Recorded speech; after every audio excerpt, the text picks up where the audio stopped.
ఇవాళ మీరు ఒకటే ఆలోచించండి. రేవంత్ రెడ్డి గారు ఆనాడు ఏమన్నాడు?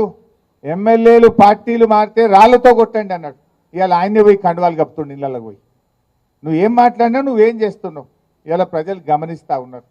ఇవాళ రుణమాఫీ విషయంలో కూడా ఏం చేసిండ్రు? కోతలు పెట్టే కార్యక్రమం చేసిండ్రు. నిన్న జీవోలనేమో రేషన్ కార్డు ఆధారంగానే రుణమాఫీ చేస్తాము అని జీవోలో ఇచ్చిండ్రు. అంటే రేషన్ కార్డు ఆధారంగా కుటుంబాన్ని గుర్తిస్తాం, కుటుంబానికి ఒక రుణమాఫీ చేస్తాము అని చెప్పి జీవోలో ఇచ్చిండ్రు. ప్రజల్లో వ్యతిరేకత వస్తే మాటల్లో ఏం చెప్తున్నారు? లేదు లేదు రేషన్ కార్డు అవసరం లేదు, పాస్బుక్ ఆధారంగా చూస్తామని మాటలు చెప్తున్నారు. మాటలు నడవయి కదా, నీ జీవో మార్చు. ఇలా బ్యాంక్ అధికారులు కానీ వ్యవసాయ శాఖ అధికారులు జీవోను ఫాలో అవుతారు తప్ప నీ నోటి మాటలు ఫాలో గారు. జీవోలనేమో రేషన్ కార్డు ఆధారంగా అన్నావు, నోటి మాటలేమో లేలే పాస్బుక్ ఆధారంగా అంటున్నావు.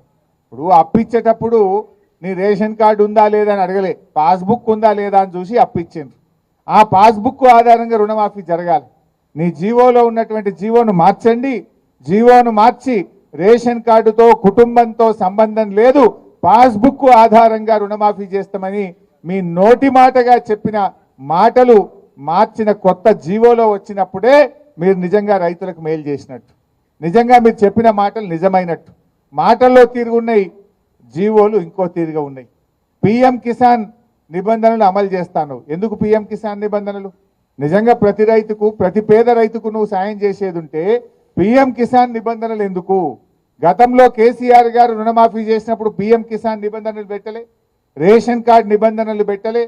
ఈ అప్పుడు లేని నిబంధనలు ఇప్పుడు ఎందుకు? అంటే నువ్వు మాటలు ఎక్కువ చెప్పినావు, ఇవాళ కోతలు పెట్టే కార్యక్రమం చేస్తున్నావు. ఇవాళ రైతులకు మోసం చేస్తూ ఉన్నారు. ఆ రోజు ఏం చెప్పిండ్రు? వడ్లకు బోనస్ అన్నాడు. కాగితం జీవో వచ్చే వరకు సన్నాలకే బోనస్ అంటుండ్రు. అంటే రూపాయిలో 10 పైసలే సన్నాలు ఉంటాయి, 90 పైసలు దొడ్డు రకం వడ్లే ఉంటాయి. అంటే 90% రైతులకు నువ్వు బోనస్ ఎగ్గొట్టినావు.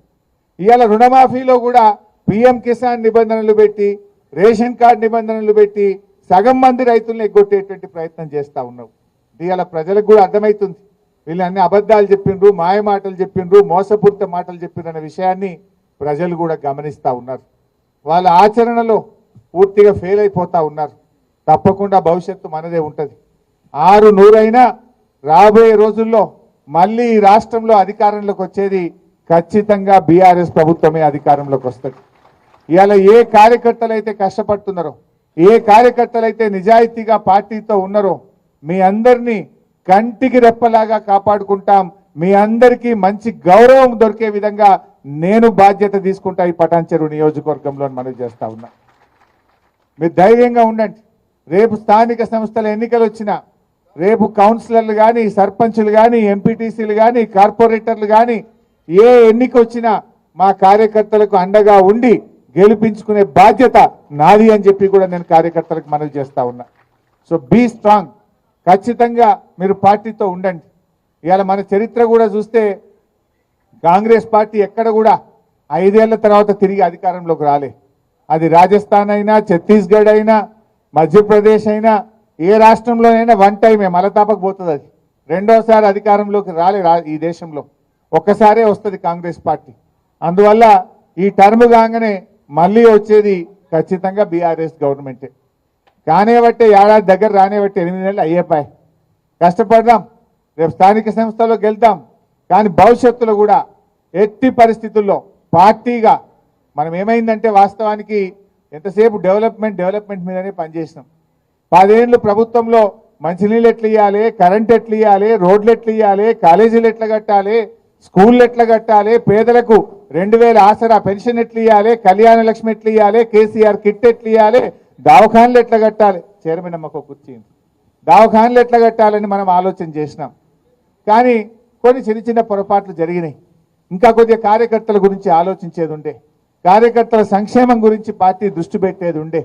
తప్పకుండా రాబోయే రోజుల్లో కార్యకర్తల సంక్షేమం మీద, నాయకత్వం మీద ప్రత్యేకమైన దృష్టి పెడతాం.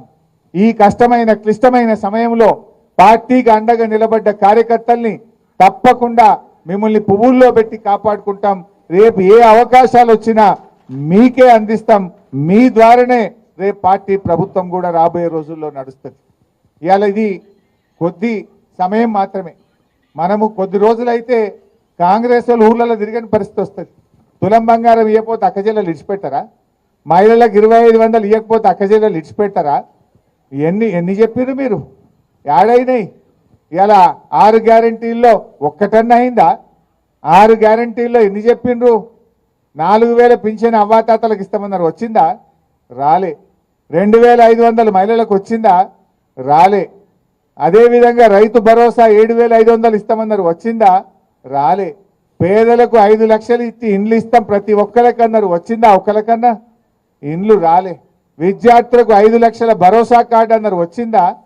ఆడపిల్లలకు స్కూటీలు అన్నారు, వచ్చిందా? తులం బంగారం వచ్చిందా? ఏది రాలే. రేపు ఎన్ని రోజులు నడుపుతారు? మా అంటే 6 నెలలు, ఏడాది గడుపుతారు. ఏడాది తర్వాత జనం విడిచిపెడతారా? ఏ ముఖం పెట్టుకొని ప్రజలకు వస్తారు? మీరు ఇచ్చిన హామీ ఒక్కటన్నా సరిగ్గా అమలు చేసిండ్రా? ఏ ఒక్కటి జరిగింది? బస్సు తప్ప అంత తుస్సే, అంత తుస్సే. ఆ బస్సులు అన్ని లొల్లులే. అది తప్ప మీరు చేసింది ఏంటని నేను అడుగుతా ఉన్నా. ఇలా ప్రజలు గమనిస్తూ ఉన్నారు. ఆ కళ్యాణ లక్ష్మి చెక్కులు కూడా 7 నెలలే రాక, గ్రామ పంచాయతీలో పనిచేసే పారిశుద్ధ్య కార్మికులకు 8 నెలలే జీతాలు రాక పరిశాన్ అవుతున్నారు వాళ్ళంతా. 7 నెలల నుంచి కళ్యాణ లక్ష్మి చెక్కులు, ఈ గవర్నమెంట్ వచ్చినప్పటి నుంచి చెక్కులు రాని పరిస్థితి ఇలా ఆగిపోయినటువంటి పరిస్థితి కనబడుతుంది. స్కూళ్ళల్లో మధ్యాహ్న భోజన కార్మికులకు 8 నెలలకెళ్ళి బిల్లులు రానటువంటి పరిస్థితి ఉంది. పరిపాలన అంతా స్తంభించిపోయింది, అస్తవ్యస్తంగా ఉన్నటువంటి పరిస్థితి ఉంది. ప్రజలు ఒక్కొక్కటిగా గమనిస్తూ ఉన్నారు. ఏడాది 2 ఏళ్ల వరకు పాలేందో నీళ్ళేందో తేలుతుంది. సో అప్పుడు డెఫినెట్గా ప్రజలు మళ్ళీ చూసేది అవి స్థానిక సంస్థల ఎన్నికలైనా, భవిష్యత్తులో అసెంబ్లీ ఎన్నికలైనా తప్పక మళ్ళీ టీఆర్ఎస్ పార్టీకి ప్రజలు బ్రహ్మరథం కడతారు. ఈ 6-7 నెలలు ఏడాది మనం కొంచెం గట్టిగా పనిచేసుకుంటే తప్పకుండా రాబోయే రోజుల్లో భవిష్యత్తు మనకే ఉంటుంది. అందువల్ల ఈ పటాన్ చెరువు నాయకులకు, కార్యకర్తలకు నేను మీకు ఇచ్చే ధైర్యం ఒక్కటే, ఎమ్మెల్యే గారు పోయినంత మాత్రాన పార్టీ బోదు, భవిష్యత్తు మీదే. మళ్ళీ పటాన్ చెరువు మీద ఎగిరే జెండా గులాబీ జెండనే. మంచి నాయకత్వం ఉంది, మంచి కార్యకర్తలు ఉన్నారు ఇవాళ. ఎందుకంటే ఆనాటి కాంగ్రెస్ పాలనలో ఇదే పటాన్ చెరువులో పరిశ్రమలకు వారానికి 2 రోజులు పవర్ హాలిడే. కేసీఆర్ వచ్చినాకనే పవర్ హాలిడే పోయింది. 24 గంటల కరెంటు పరిశ్రమలకు ఇచ్చినాం, రైతులకు ఇచ్చినాం, గృహ అవసరాలకు ఇచ్చినాం. ఇవాళ ఏం జరుగుతుందో కూడా ప్రజలు గమనిస్తూ ఉన్నారు. సో అన్ని విషయాలు కూడా ప్రజలు చూస్తారు. కొద్దిగా టైం, ఓ ఏడాది 2 ఏళ్ళు అయితే పాలేందో నీళ్ళేందో తెలుస్తుంది. ప్రజలకు మంచి చెడు ప్రజలే గుర్తిస్తారు. మన మంచితనాన్ని, మన పనితనాన్ని ప్రజలు తప్పకుండా గుర్తిస్తారు. మనం ప్రజల్లో వెళ్దాం, ప్రజల పక్షాన ఉందాం, ప్రతిపక్షంగా ఈ ప్రభుత్వాన్ని నిలదీద్దాం, ప్రతిపక్షంగా ఈ ప్రభుత్వం చేసే తప్పుల మీద పోరాడదాం. రేపు రాబోయే అసెంబ్లీ సమావేశాల్లో కూడా బ్రహ్మాండంగా గట్టిగా మేము పోరాటం చేస్తాం. ఎమ్మెల్యేలు ఎవరైతే పార్టీ మారినరో దీని మీద సుప్రీంకోర్టుకు కూడా పోతున్నాం. త్వరలోనే సుప్రీంకోర్టుకి వెళ్ళి ఆర్డర్ తెస్తాం. మళ్ళీ ఈ రాష్ట్రంలో బై ఎలక్షన్లు వస్తాయి. తప్పకుండా పార్టీ మారిన నియోజకవర్గాల్లో ఉప ఎన్నిక వస్తుంది. దానికి మనం అందరం కూడా తయారు కావాల్సిందే. 1 నెల అటో ఇటో ఉప ఎన్నిక తప్పదు. పార్టీ మారిన చోట సుప్రీంకోర్టులో రాజ్యాంగ ధర్మాసనం యొక్క తీర్పు ఉన్నది. 3 నెలల్లోగా స్పీకర్ నిర్ణయం తీసుకోవాలని. ఇప్పటికే మనం హైకోర్టులో కేసు వేసినాం. త్వరలోనే సుప్రీంకోర్టుకు పోతా ఉన్నాం. సుప్రీంకోర్టు నుంచి ఆర్డర్ తెస్తాం. వీళ్ళందరినీ డిస్క్వాలిఫై చేపించి ఈ రాష్ట్రంలో పార్టీ మారిన నియోజకవర్గాల్లో ఉప ఎన్నికలు తథ్యం. దానికి కూడా మనం ప్రిపేర్ కావాల్సిందే ఇప్పటి నుంచి అని చెప్పి కూడా మనం చేస్తూ ఉన్నాం. అందువల్ల మంచిగా గట్టిగా ధైర్యంగా ఉండండి. ఎలాంటి అనుమానాలు అక్కర్లేదు. పార్టీ మీకు అండగా ఉంటుంది, భవిష్యత్తు ఉంటుంది. మీరు గౌరవ కార్పొరేటర్లు, మున్సిపల్ చైర్మన్లు, పార్టీ చాలామంది ఉద్యమకారులు, సీనియర్ నాయకులు, కోఆపరేటివ్ చైర్మన్లు, సర్పంచులు, ఎంపీటీసీలు ఎంతోమంది నాకు కనబడతా ఉన్నారు. త్వరలో నేను మళ్ళీ టైం ఇస్తా. యాక్చువల్గా నేను ఇది నిన్న సాయంత్రం చెప్పి ఇవాళ వచ్చిన, నేను టైం ఇవ్వలే. నేను ఆదర్శ వచ్చి ఇంటికి వచ్చిపోతా, ఛాయ్ తాగుతా, ఓ 10-20 మంది ముఖ్యులం పిలువు తమ్మి అన్న. కానీ చూస్తే మీరు దాదాపు 1000 మంది వచ్చేసింది. మరి ఇంకా మిగతా మాకు చెప్పలేదని గిట్ట నారాజుగా అయికిరి. దయచేసి ఇది అనుకోకుండా జరిగిన సమావేశం. మళ్ళీ మనం ఒక వారం 10 రోజుల్లో మంచి ఒక హాల్ తీసుకొని విస్తృత స్థాయి కార్యకర్తల సమావేశం స్వచ్ఛందంగా వచ్చింది.